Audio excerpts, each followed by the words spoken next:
We have to be resourceful because we're so under-resourced. We Mm. have to do a lot with very little. And that means technology becomes extremely helpful in streamlining and making our work efficient. A lot of these youth initiatives start out with a team of 1, 2, 3 people. And Yeah. being able to lower all these administrative tasks around you helps you focus on the mission that actually matters.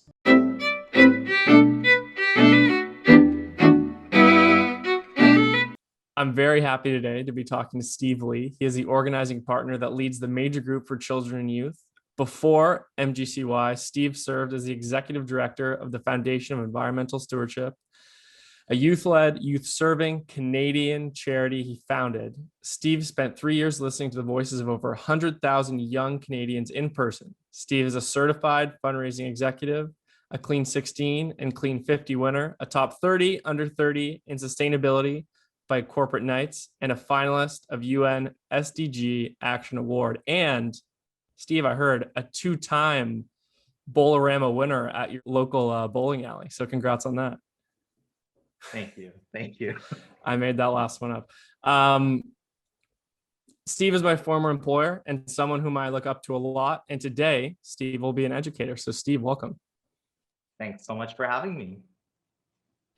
I wanted to talk to you specifically because of your journey as a youth leader and leading youth, and specifically the role that technology plays within that leadership. And I think as we talk about 5 different technologies that you've used to create social change and to lead others, I also want to dispel maybe some myths that exist within the youth leadership field.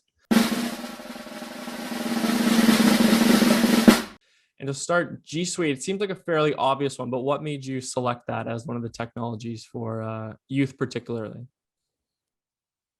Yeah, Google used to provide for nonprofits free corporate accounts.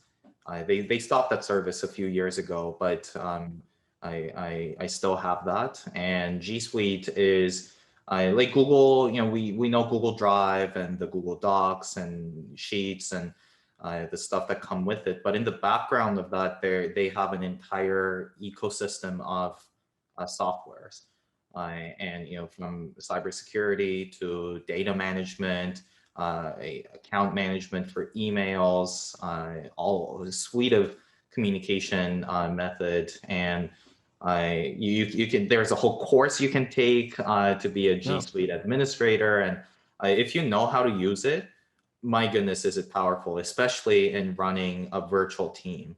And yeah, no, I found it extremely useful if you actually know the detailed functions of the G Suite.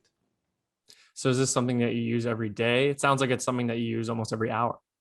Yeah, every minute of my work. My work before and still at the major group. All our platform is hosted on G Suite. Yeah, I think that's really an awesome one. And it's a great entry point for any youth leader that's looking for really a host of tools to get them started. You could use even just Google Docs to write down your ideas. You can use Google Sheets to create your own data set, to track donors, to do a variety of different things. So I think that's a really awesome one.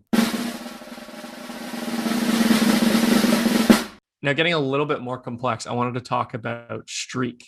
Can you describe to me what that is and how you use it? Streak is a CRM, customer relations management tool. It has a free version of it. At some point, I paid for it. Sometimes I use the free version.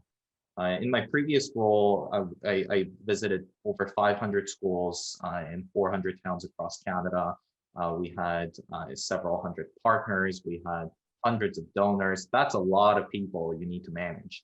Yeah. And there's just no way that the entire team can be on top of exactly who's talking to who all the time. And CRM helps you centralize information on which teacher at what school did who on our team talk to last, what's been the communication. So very practically for me, what happened is my team is if from office, talking to the school that I'm driving to.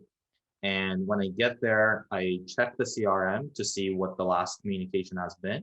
Mm. And then I walk into the school and I ask for the teacher, the principal, and I can kind of pick it up from their perspective of what this journey has been, as opposed to me just showing up and saying, is there a teacher here who's been talking to my team?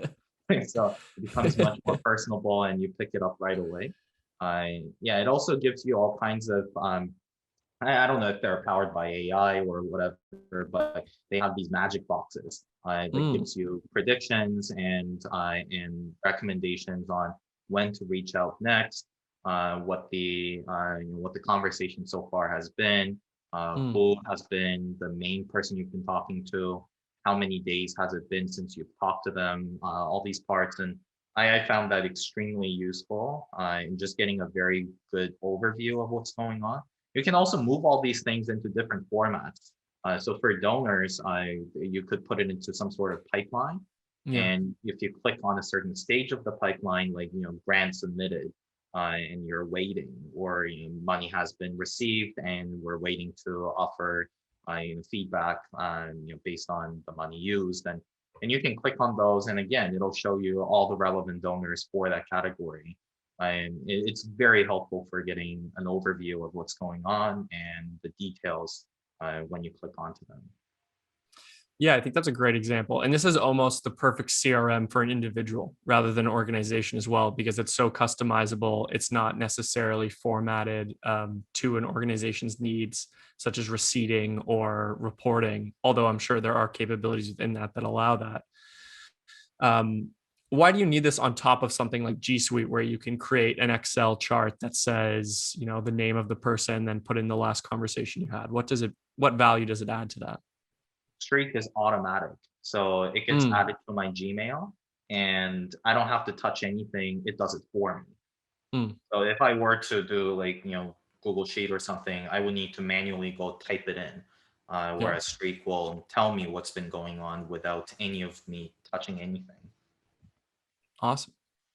I think when youth first think about making social change and making an impact, the first thing that comes to mind isn't, I got to go raise money. I have to start my own capital campaign. I have to start thinking about Facebook ads, all of these different things to raise capital for their initiative. How can Streak and different CRMs like that help them to understand about donor management and the importance of fundraising? I think there's two main misconceptions around young people working on social causes and doing fundraising. I Mm-hmm. think one aspect of that is, if money is involved, you're compromising the integrity of your cause. Yeah. Uh, and that comes from an incredible place of privilege Yeah. that you can even consider doing anything without financial support, which implies there is some kind of support for you already Yeah. existing, right? Whether in your own family or your own network or friends or school somewhere. That's already a huge amount of privilege, and almost everyone else on the planet has to think about every cent that goes into doing anything, including making the time to do social cause advocacy. Yeah. And so that's, I think, one. The second one is that fundraising is inherently, financial money activity and therefore evil. That's not the case if you do it properly and well. Fundraising is simply one of many ways to get people involved. Yeah. I don't have money. That's just the life that I've been born into. I'm not born into wealth. I don't have money. I've chosen the life of doing charitable causes and work around that. I have skill set and passion and knowledge around this, which is what I contribute to making the world a better place. Um, some people don't have those kinds of skills. They have financial resources though, and they want to get Yeah. involved. And fundraising is simply a way to enable people who otherwise wouldn't get involved to be a part of your mission. So you're Yeah. not asking them, you're not begging them for money. You're not asking them to offer you some kind of big gift, or no, it's you have to be free from that, your unhealthy relationship with money, and see it simply as a tool. And it's one of many tools that are needed to make the change. And you're inviting donors who happen to have that resource to be able to contribute to it. So I would say it's those two misconceptions.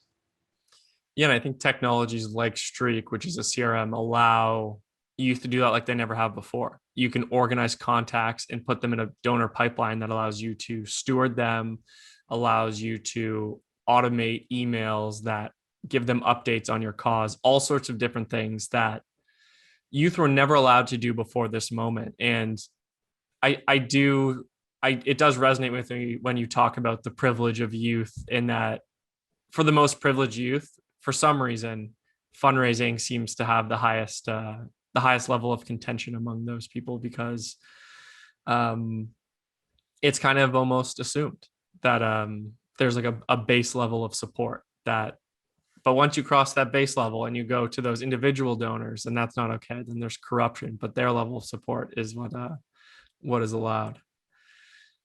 Awesome. Yeah, and maybe one thing I'll add about a Streak CRM kind of thing for donor engagement management is, donors are not people they're not walking checkbooks. Yeah. They're part of your team that you've assembled to achieve the mission. Your staff, your volunteers, your board, your donors, they're all playing different roles to achieve the same mission. And it really helps you keep them up to date on what's going on. Yeah. We generally treat donors as a separate group where you only tell them about money, but money is simply a tool that they have used or contributed to achieve the mission. You want to keep all of them up to date on what's going on regarding the organization and the cause. And the CRM really helps you to do that with such ease, to express gratitude and keep them up to date. NVivo, tell me a little bit more about your experience using that. NVivo is a type of software where you can tag and map out visually words that are on a script. So, if we've had consultations, so because we try to pull out policy recommendations from thousands of hours of consultations we host with organizations around the world, and we translate those, put it into a common language, and then we go through the transcript to see what are people saying, what are the common themes, what's the reason behind that, and you can color code and map out what the themes people are saying, and then you can code that further and further into more detail. And once you have that mapped out, it gives you all kinds of visualization tools to see where the themes are at, how many times certain concepts were mentioned, for what reason, who's saying that, some of the disaggregation of that, the data factors going into the recommendations that are coming out. It's extremely useful in taking huge amounts of words, which is very hard to put it on a data visualization because they're words. But once you map them out, you can, it's so useful to pull out what are people really saying from all these different sources. I think that's really useful also in the youth leadership group, because you'll often have a very passionate and very diverse group of people who all have very different opinions of how to accomplish something. So if you have a qualitative analysis tool like this that can automatically track themes, trends, different words, it's much more easy to come to an amicable conclusion rather than just to eyeball it and say, well, we were talking about water safety for a little bit, and then we were talking about so and so. But yeah, I really like how you can come to a specific conclusion with this tool. Is there a specific instance when you use this when it was particularly useful? When we're trying to draw policy recommendations out of consultations, it's really easy to be biased by my own policy position Yeah. that I come into the consultation analysis. Because I already have very strong ideas of my own of what the conclusion should be, even if I try to repress that as much as possible, it's very hard. But when you go through that kind of the color coding of the qualitative assessment of the transcript, Yeah. I I can be sure to myself, but also everyone else, that this is truly based on evidence and data. You can take qualitative analysis and visualize the actual numbers around that, which is really interesting. Yeah, it's almost like a transparency and accountability mechanism as well, where Exactly. you can say, well, this isn't just because I was passionate about it. We have this script that says all of these leaders. Do you think a common problem in youth leadership is that youth leaders often will try and further their own cause while relying on others, but also maybe subverting their opinions? Um, yes, but it's not limited to youth. Mm, It's a common thing to any group of people who are trying to make a yeah, decision. It's particularly helpful for young people, I think, is because we're so under-resourced. yeah, We rarely have, I mean, any group that has such weight behind their decisions, they're resourced with staffing capacity to actually analyze that properly. Young yeah, people generally don't have that kind of staffing resources to analyze them, which is why us, technological assistance like this becomes extremely useful. I really hope one day that that color coding and the yeah, analysis can be done automatically by an AI. Yeah, yeah. that's hopefully where we would get to. Yeah, I don't think we're that far off either. I'm sure the technology exists, but we just Right. have to make sure that it's affordable, I think is the number one thing, so that everyone can enjoy it. I want to talk about Calendly. We use Calendly to set up this meeting. I think Calendly is almost the sign that you're a successful youth leader because it means people want to meet with you and you have to schedule meetings. Can you talk a little bit about what Calendly means to you and your work? Sure. Now that I'm leading a virtual team around the world, I'm the mayor of a crazy town. I'm the cat herder. So, Yeah, yeah, being able to find time across every time zone with different people's moving schedule and my moving schedule, it's really helpful for them to see my calendar and be able to book space directly. And time zone conversion is always a struggle, especially with mm, daylight saving and not, and in different places. And Calendly does that very, very seamlessly. yeah, And yeah, no, so far I found Calendly to be probably, yeah, one of the most useful tool that has saved me so much time.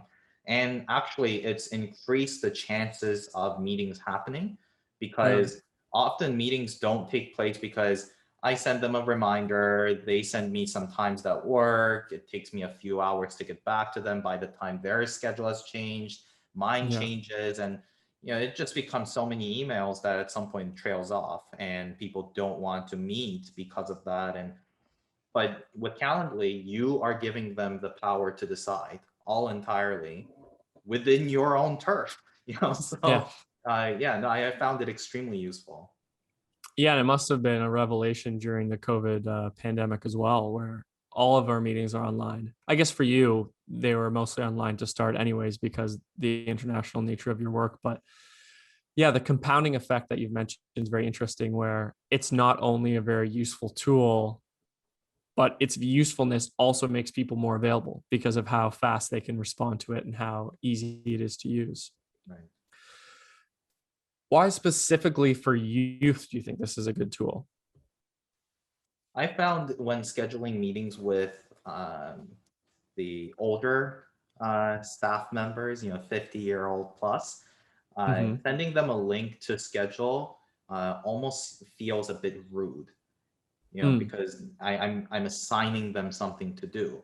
yeah, So you kind of have to send them like, here's 5 time slots that are available. Which of these are available to you? Then they take a long time to write back, and But with young people, you don't feel as being assigned the task of scheduling a meeting for you. You feel empowered to choose the time that works for me. I think that's been very, very, yeah, that's been empowering. Tableau. Talk to me about it. Why did you pick Tableau? Data visualization tool, the best data visualization tool I've come across. When we're trying to when we're trying to communicate the impact we've been able to make, we have to be able to communicate that in a fun way. And when I say fun, it needs to be not difficult. When I say fun, I mean, when I say fun, I mean that people need to spend as little mental energy as possible in trying to understand what you've been able to do. Most people who have supported the cause don't have to understand what it is that you did, right? They're choosing to. This is something that they want to get involved in, but they're not told, or it's not part of their job to do it. So it has to be fun for them. It needs to be as easy as possible for them to understand. And I found that Tableau makes data visualization so easy for us to produce so many different versions of how to communicate our impact to our partners, to donors, to people who've participated in our programs. Do you have any horror stories of trying to present data to people and it was in perhaps a less fun medium and it didn't quite go as well? Absolutely.